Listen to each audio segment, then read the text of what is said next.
Ang bigat pala nito.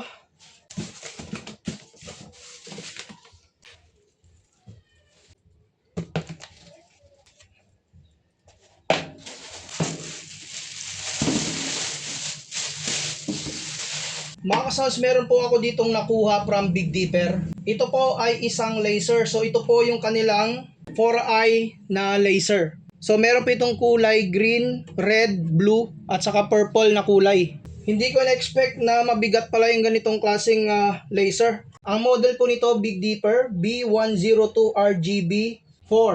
So meron po siya ditong dalawang mounting bracket na pwede nating ikabit sa light stand.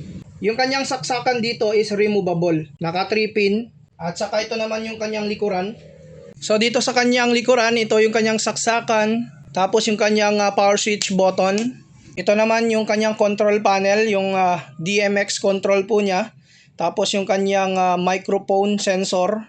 At saka yung DMX in and out. So ngayon subukan natin na isaksak kung gaano kaliwanag yung ganitong klaseng laser ng Big Dipper. Nakasaksak na dito yung ating laser, so switch on ko lang.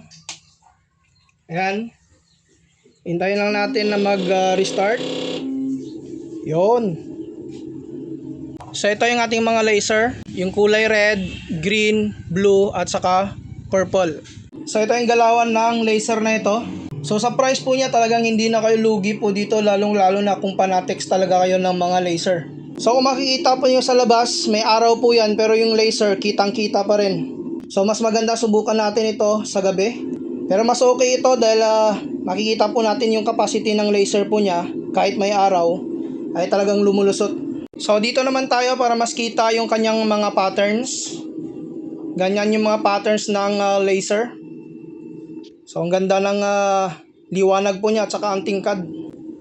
Yun, lakas oh.